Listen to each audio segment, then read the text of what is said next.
Hey there, everybody, and welcome back to this video of Good Orderly Direction. Today we're talking about Deuteronomy chapter 5, repeating the past. The people who were alive to receive the original 10 commandments had all died by now. Moses is making sure that the people remember where they've come from, how much they've endured, and how God and good orderly direction have protected them along the way. As we see in our own culture, unless we're regularly reminded of the right choices, we often become lax and choose what best suits our wants and needs in the minute. Just like Eve did in the garden, and this is also why meetings are important.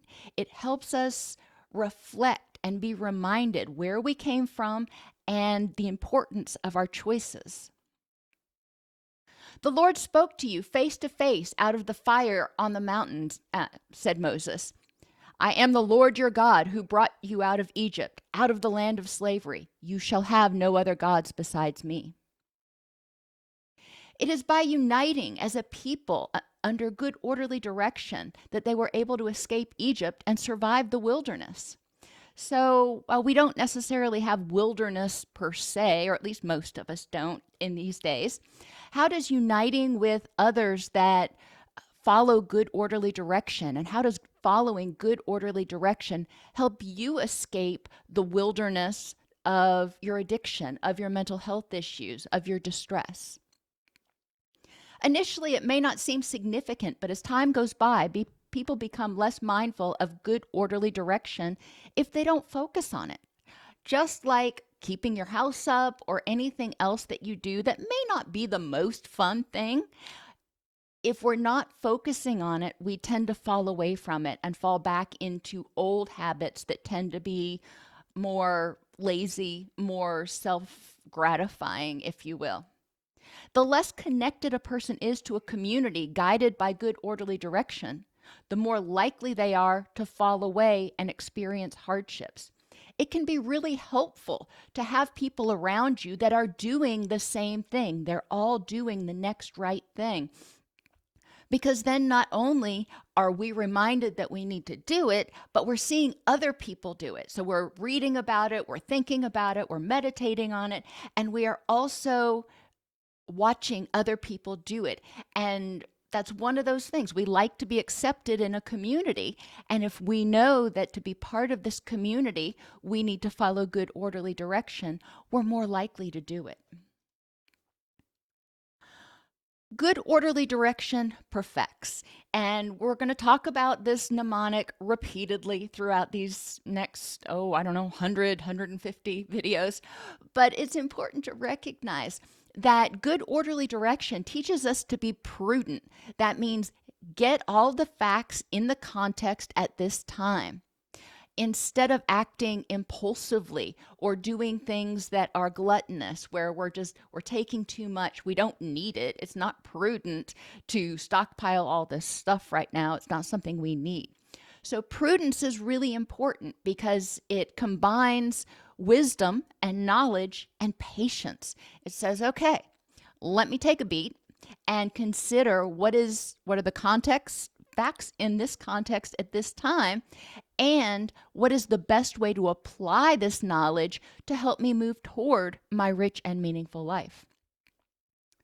Good orderly direction also encompasses endurance and earnestness, and I put these both together because they're two peas in a pod. Endurance means being willing, being courageous enough to endure the hardships and not necessarily give in to immediate gratification, but to do what you need to do to get to that rich and meaningful life. And earnestness means doing what you say you're going to do and doing it 100%, not half-assing it. And the opposite of that is sloth. If we give in easily, if we always choose the easy way, and if we give up, then or don't even try, then that's not going to help us move toward our rich and meaningful life. So good orderly direction emphasizes the energy that's needed to move forward. Good orderly direction emphasizes respect. of yourself as well as others, respecting what your needs are in recovery. And they say recovery is a selfish program. We'll get down to selflessness in a minute.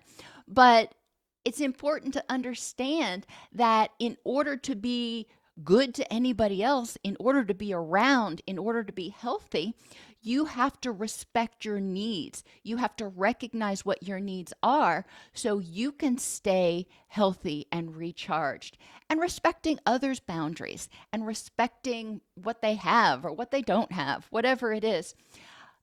That's really important because we can get jealous in our addictions, in when we're anxious, when we're depressed. We can get jealous that other people seem to have a better life than we do and get angry at them for being happy. Now, is that a good use of energy? Is that a prudent use of energy? We need to be respectful. We need to forgive ourselves and others because holding on to anger just drains our energy. And forgiveness doesn't mean it's okay. Forgiveness means it happened. And instead of dwelling on it and nurturing it and carrying it around with me on my back for the next 50 years, I am going to use my energy that was released when I got angry in order to learn from it so I can protect and respect myself in the future, and I'm going to move forward. I'm choosing not to give you my energy.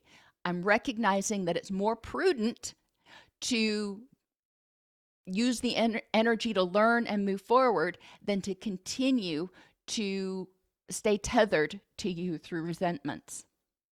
Compassion versus hatred is another thing that's so important. You may not like behaviors that somebody does, and that's where we go back to forgiveness, but having compassion for them, recognizing that they're likely doing the best they can with the tools they have at any given time. And the same thing is true for you. You may hate some of the things you did, but having compassion for yourself about why you did those things and how you were trying to survive. And yes, you can learn new skills and move forward, but having compassion for yourself is really important. Holding on to that anger, hatred is a form of anger, just burns up a lot of energy. Truthfulness versus manipulation. Being honest with yourself and others about your needs, about your wants, about your preferences, living authentically instead of being that chameleon that you probably were in your addiction, either to get approval or avoid rejection or avoid pain or harm or just get what you wanted. Being truthful is so important. But again, truthfulness with yourself and living authentically as well as truthfulness with others. And finally, selflessness versus selfishness. Selflessness in this context means recognizing sometimes it ain't all about you. It recognizing the impact of a supportive community, recognizing the need for a supportive community, giving credit where credit is due, not saying, well, I've got this, licked all by myself, but giving credit where credit is due so others who need that same help can find that same help. It doesn't mean not taking care of yourself. That's not what it means.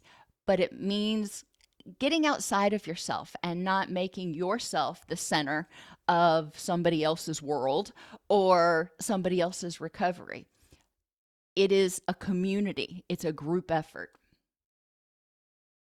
Moses is reminding the people at this point of what they need to do to move toward their rich and meaningful life, that land of milk and honey, and how far they've come with the help of God or good orderly direction. Think about recovery versus addiction. Think about how good orderly direction helps you move toward those things that are important. And when you use prudence and self-respect and truthfulness with yourself, you can recognize that a lot of the behaviors and maybe even thoughts that we used in our anxiety, in our depression, in our addiction may not have been helpful. They may not have been the most prudent thoughts or behaviors. So, how can good, orderly direction help you move toward a rich and meaningful life?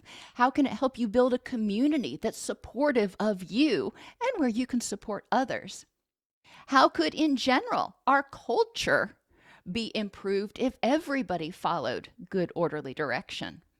Imagine that. Please remember to like, subscribe, and share.